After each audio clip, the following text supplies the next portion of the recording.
గారు కూడా అదే మాట చెప్తూ ఉన్నారు. భోగాపురం ఎయిర్పోర్ట్ కూడా 50% నేనే కంప్లీట్ చేశాను, 80% కంప్లీట్ చేశాను. మోహన్ అయితే 80% కంప్లీట్ చేస్తామని చెప్తున్నారు. 80% ఏం కంప్లీట్ చేశారంటే సార్, మీరు నాయకులు పేరు చేస్తూ శిలాఫలకాలయంలో 100% చేసేసారు. 80% కాదు, కానీ అక్కడ పని కంప్లీట్ చేయడంలో కూటమి ప్రభుత్వం వచ్చిన తర్వాత పులివెందులు లాంటి, అంటే డాక్టర్ రాజశేఖర రెడ్డి గారి పరిపాలన చేశారు, అలాగే జగన్మోహన్ రెడ్డి గారి పరిపాలన చేశారు. వాళ్ళ ఇద్దరు హయాంలోని అవ్వండి 2 సంవత్సరాల్లో అక్కడ తాగునీరు అందించడానికి ఆడపిల్ల కష్టాన్ని అర్థం చేసుకుని ఏపీ సీఎం గారు చేసినటువంటి పనిని ఎలాగా ప్రశంసించారు. వీళ్ళు ప్రశంసించకపోయినా పర్వాలేదు, విమర్శిస్తే మాత్రం ప్రజలు తీసుకొట్టేటువంటి అవకాశం పుష్కలంగా కనిపిస్తుంది. ఎందుకంటే కూటమి ప్రభుత్వం చేస్తున్నటువంటి ప్రతి అభివృద్ధి పథకాన్ని కూడా ప్రజలు గమనిస్తున్నారు. అలాగే జగన్మోహన్ రెడ్డి గారు నేను కేవలం విచారించడం చేయడం కాదండి, బ్లాక్ మెయిల్ చేశారని చెప్తాను నేనైతే జగన్మోహన్ రెడ్డి గారు.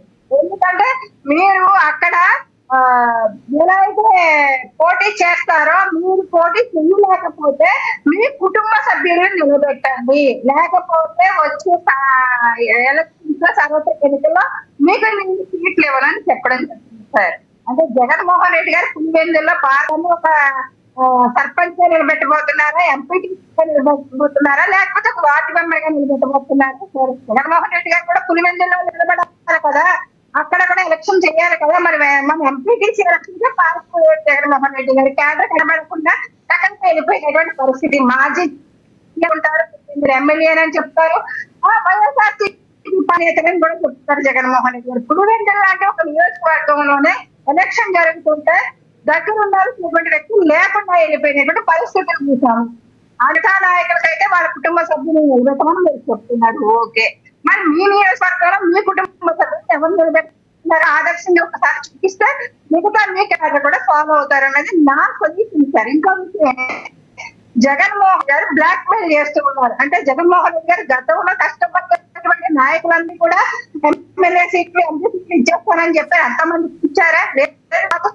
బతుకున్నటువంటి వ్యక్తులకు మాత్రమే తీసుకుని అక్కడ సీట్లు ఇచ్చినటువంటి పరిస్థితులు చూసాం గతంలో కూడా. ఈ నాయకులు గట్టిగా నిలబడిపోయినంత మాత్రం వీళ్ళకే సీట్లు చెప్తారన్న నమ్మకం తీసి చేతిలో పెట్టే వరకు కూడా, దీపం వచ్చే వరకు కూడా ఎవరికే నమ్మకం ఉండదు. ఇంకా జగన్మోహన్ రెడ్డి గారే పోటీ చేస్తారా, లేకపోతే పట్టాపుట్ట సర్దుకు విదేశాలకు వెళ్ళిపోతాడా అన్నది కూడా పూర్తిగా ఆయనకి అవగాహన లేనటువంటి పరిస్థితి. కాకపోతే గనక జగన్మోహన్ రెడ్డి గారు గతంలో ఇనామస్ అని చెప్పినటువంటి వ్యక్తి, మీరు వీడియో ఫాలో అవుతున్నారని కలిసారు అనేక మార్లు. వెంకటగిరి వాళ్ళకి మాత్రమే ప్రాధాన్యత ఇవ్వండి, మీరు పోటీకి వెళ్ళొద్దు అనేటువంటి చెప్పినటువంటి పరిస్థితి వాళ్ళకు కూడా చెప్పినటువంటి పరిస్థితిని చూస్తున్నాం. ఇనామస్ అని అంటే అక్కడ సీట్ ఇవ్వడం. మీరు అధికారంలో ఉన్నప్పుడు ఒక న్యాయం, ఒక రాజ్యాంగం, కూటమి పార్టీ అధికారంలో ఉన్నప్పుడు ఒక రాజ్యాంగాన్ని అమలు చేయాలా, లేకపోతే ఒక ప్రాసెస్ ని.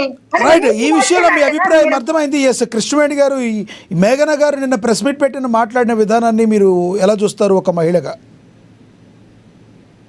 సార్, ఒక ఆడబిడ్డ చెప్పుకోలేనటువంటి విషయాలన్నీ బయటకు వచ్చి మీడియా ముందు చెప్పుకుంది అంటే కనుక అమ్మాయికి న్యాయం జరగాలి. పూర్తిగా జోగి రమేష్ గారు వంటి వ్యక్తులు న్యాయం చేయకుండా ఆ అమ్మాయిని అణచివేతకు వచ్చేసారు. అమ్మాయి అనేక వీడియోస్ బయటకు వచ్చింది, ఆడియోస్ బయట, ఆ అమ్మాయిని ఏ రకంగా గ్రహించుకుంటారు, ఏ రకంగా అంటే సజ్జలా గారు లాంటి వ్యక్తుల దగ్గరికి వెళ్ళినప్పుడు కూడా అది సెటిల్ చేసి, అంటే వీళ్ళు కట్నం తీసుకున్నారు, అదనపు కట్నం గురించి. అంటే ఎవరైనా సరే కానీ ఇప్పుడు జనరేషన్ లో కూడా చూస్తున్నాం సార్. అక్కడ అమ్మాయి మాట్లాడుతున్నా మాట్లాడలేదు, ఆమె అత్తగారి మాట్లాడినట్టు మాటల్లో కూడా చూడవచ్చు. మీరు అబ్బాయికి ఇవ్వాల్సినటువంటి కార్లు ఎవరు బిజినెస్ పోవడానికి సపోర్ట్ చేయలేదు. అలాంటి ఒక మధ్య పడితే కదా సార్, మరి అనామకం కూడా అబ్బాయి కూడా కదా. అలాంటప్పుడు ఆ అత్తవారు ఇచ్చేటువంటి కట్నం డబ్బుల కోసం, వీటి కోసం ఆ అమ్మాయిని కూడా వేధించడం జరిగింది. ఆ భార్యాభర్తల మధ్య సఖ్యత అనేటువంటి విషయం గురించి మేము అసలు మాట్లాడము. ఎందుకంటే ఆ అమ్మాయికి కావలసినటువంటి ఏదైతే గ్రహించి జరిగిందో ఆ విషయం కావచ్చు, ఆ అమ్మాయి మీద ఆల్రెడీ చంపడానికి ప్రయత్నం చేశారని అన్న విషయం కావచ్చు, ఆ అబ్బాయి ఇష్టం లేకుండా ఈ అమ్మాయిని మ్యారేజ్ చేసుకున్నాడు, అలా బలవంతం పెడితేనే చేసుకున్నారనేటువంటి రాజీవన్ అబ్బాయి మాట్లాడినట్టు మాటలు కూడా బయటకు వచ్చాయి. కాబట్టి వీళ్ళు పర్సనల్ విషయం మేము మాట్లాడము సార్. కాకపోతే ఒక ఆడబిడ్డ రోడ్డు మీదకి వచ్చి చెప్పుకోవాలని విధంగా అమ్మాయి చెప్పడానికి కూడా చాలా ఇబ్బంది పడుతున్నటువంటి పరిస్థితి. ఇలాంటి టాపిక్స్ మీద మేము మాట్లాడడానికి కూడా మాకు చాలా ఇబ్బందికరంగా ఉన్నటువంటి పరిస్థితి. రైట్. ఆడపిల్లకి మాట్లాడడానికి న్యాయం జరగదు. అక్కడ వసంత కృష్ణ ప్రసాద్ గారిని కలిశారు అంటే ఇక్కడ సజ్జల గారి దగ్గరికి వెళ్ళేది న్యాయం జరగదు. వసంత కృష్ణ ప్రసాద్ గారే కాదు సరే, ఇక్కడ ఏ నాయకుడు ఉన్న స్థానిక ఎమ్మెల్యే కానీ ఎంపీ కానీ ఎవరున్నా సరే ఏ ఆడపిల్లకన్నా తనకు న్యాయం జరగట్లేదు. పోలీస్ స్టేషన్ కోరుకుంటారు, దానిలో తప్పలేదు. ఎస్ ఎస్ అవును. ఆ వీడియో జోకర్ చూపించడం వల్ల ఇంకా జోకర్ అయ్యాడు తప్ప 4 గోడల మధ్య పరిష్కరించుకోవలసిన కుటుంబ సమస్యని రోడ్డు మీదకి తెచ్చి గదిలం చేసింది వాళ్ళ కుటుంబ సభ్యులు. వాళ్ళు మీడియా అంటేనో దాని మీద మాట్లాడుతున్నటువంటి నాయకులు అంటేనో లేకపోతే అక్కడ వసంత ప్రసాద్ గారిని మా కుటుంబ ఎమ్మెల్యే గారిని అంటేనో కరెక్ట్ కాదు సార్. ఎందుకంటే వాళ్ళకి మధ్య ఏమైనా రాజకీయ వైఫల్యాలు ఉండొచ్చు, కుటుంబ విషయాల్లో ఎవరో జోక్యం చేసుకోరు స్థానిక నాయకులు. ఒక ఆడబిడ్డ వెళ్ళినప్పుడు ఖచ్చితంగా అక్కడ స్థానిక ఎమ్మెల్యే స్పందిస్తారు, న్యాయం చేస్తారమ్మా అని చెప్తారు. దాన్ని కూడా గారి మీద కక్ష వాళ్ళ ఇంట్లో కూడా ఓకే, వాళ్ళ అబ్బాయిలో లోపాలు ఉంటే మాకు అవసరం వెళ్తే మా కుటుంబ పార్టీకి పని ఉంటే వాళ్ళ ఇంటి కుటుంబ సమస్యల గురించి మాట్లాడాల్సిన రైట్, మీ అభిప్రాయం అర్థమైందండి. మనతో రాజకీయ విశ్లేషకులు సుధాకర్ గారు ఉన్నారు, సుధాకర్ గారితో మాట్లాడదాం. సుధాకర్ గారు నమస్తే. నమస్తే అండి. సుధాకర్ గారు, మనం ఈ టాపిక్ ఏంటో మీకు తెలుసు, ఎలా రియాక్ట్ అవుతారు మీరు? జరిగిన మేఘనా గారి ప్రెస్ మీట్ విషయాన్ని ఎలా చూస్తారు? ఇక ఏదైతే నిన్న దిశానిర్దేశం చేశారు, అన్నీ కూడా అల్టిమేట్గా యునానిమస్ అవడానికి వీలు లేదు, మీరు అందరూ కూడా గట్టిగా పోరాడాలని జగన్మోహన్ రెడ్డి గారు పిలుపునిచ్చారు, ఎలా చూస్తారు? సంస్థాగత ముందుగా మీకు ప్యానల్ సభ్యులకి అలాగే ప్రేక్షకులందరికీ కూడా నమస్కారం అండి. నమస్తే. ముందుగా మనం టాపిక్ ఏదైతే మనం మొదట ఎంచుకున్నటువంటి ఏకగ్రీవాల గురించి మనం మాట్లాడుకుందాం. అయితే ఇక్కడ 2 మాటలు జగన్మోహన్ రెడ్డి గారు మాట్లాడారు. అదే ఎందుకు మాట్లాడారు అనేది ఇప్పుడు ఎవరికి అర్థం కానటువంటి పరిస్థితి. ఆయన సీఎం గా ఉన్నప్పుడు ఏకగ్రీవాలు చేయాలన్నారు. దానికి ఆయన చెప్పింది ఏంటంటే సహృదయ వాతావరణంలో ఎన్నికలు జరగాలి, అలాగే ఏకగ్రీవం చేసినటువంటి పంచాయతీలకు కొంత ప్రోత్సాహకాల రూపంలో ఇస్తాం, మీరు గ్రామాలను అభివృద్ధి చేసుకోండి అని చెప్పి ఆయన ఒక పిలుపునిచ్చారు. ఓకే రైట్, నిజంగానే అది గ్రామాల అభివృద్ధికి ఉపయోగపడుతుందని ఆయన చెప్పింది నిజమే అనుకుందాం. ఈ రోజు కూడా ఆయన అలాగే వదిలేసుకుంటే బాగుండేది.